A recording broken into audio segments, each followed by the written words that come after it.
Dasturimiz davom etadi. Joriy yilning 7-10 aprel kunlari Jizzax viloyat ko'zi ojizlar maxsus kutubxonasida kitob va kitobxonlik inson ma'naviyati ko'zgusi shiori ostidagi kitobxonlik haftaligi doirasida tadbirlar ketma-ketligi bo'lib o'tmoqda.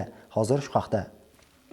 Kitob bilim manbai. Uni o'ziga do'st deb bilgan har bir inson borki, dunyoni terangroq anglaydi. Jizzax viloyat ko'zi ojizlar maxsus kutubxonasida o'tkazilgan tadbir ham aynan insonning eng yaqin do'sti va maslahatchisi, aql chirog'i va bilimlar qo'rg'oni, xazinalar kaliti hisoblanmish kitobga bag'ishlandi. Tadbir avvalida kutubxona direktori Ilhom Abdurahmonov, O'zbekiston Yozuvchilar uyushmasi a'zosi, O'zbekiston Milliy universiteti Jizzax filiali o'qituvchisi Nilufar Allamurodova, Jizzax davlat pedagogika universiteti o'zbek adabiyotini o'qitish metodikasi kafedrasi dotsenti Xulkar Ne'matovalar so'zga chiqib, O'zbekiston Respublikasi Prezidentining 2026-yil 15-yanvardagi kitobxonlik madaniyatini rivojlantirish va aholi o'rtasida kitob o'qishga qiziqishni oshirish chora-tadbirlar to'g'risidagi qarori ijrosi yo'lida olib borilayotgan ishlar, yurtimizda kitob mutolaasiga qaratilayotgan e'tibor, yoshlar ma'naviyatini yuksaltirishda, ular o'rtasida kitobxonlikni keng targ'ib qilish, yosh avlodni kitob o'qishga bo'lgan qiziqishlarni yanada oshirish yo'lida yurtimizda amalga oshirilayotgan ishlar xususida to'xtalib, barchani kitob bilan do'st bo'lib qolishga chaqirdilar.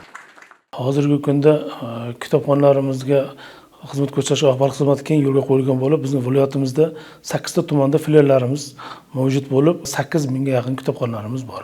16400 dan ziyod kitoblarimiz bo'lib, ular 4 turdan iborat. Yaz yozuvdagi kitoblarimiz, brail yozuvdagi kitoblar, elektron disklar va gapiruvchi kitoblardan iborat. Kitobxonlik haftalarimizni o'tkazishning asosiy maqsadimiz hozirgi yoshlarimizni mana kitobxonlikka qiziqtirishni oshirish. 2026 dan 2030-yilgacha bo'lgan vaqtda har bir kitobxon yiliga kamida o'rtacha 10 ta kitobga yetkazish maqsad qilib belgilangan.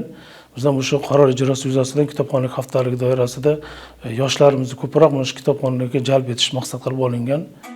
Shuningdek, Jizzax ixtisoslashtirilgan san'at maktabining dutorchi qizlari ijrosidagi kuylar, kutubxona xodimlari tomonidan tayyorlangan she'riy chiqishlar tadbirga yanada ko'tarinkilik olib kirdi. Kitob bu osmonning o'ziga narvon. Kitob bu jahonning ko'ziga narvon. Tirik tarixlarning so'ziga narvon.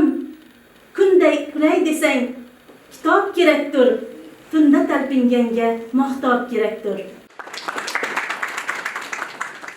Ayniqsa kutubxona xodimlari tomonidan Said Ahmadning Ufuq romanidan ijro etilgan sahna ko'rinishi barchaga manzur bo'ldi desak xato bo'lmaydi. Men ko'z ojizlar maxsus kutubxonasiga 7 yildan beri a'zoman va men hozirda Yulduzli tunlar romanini o'qiyapman. Bu juda ham zo'r asar.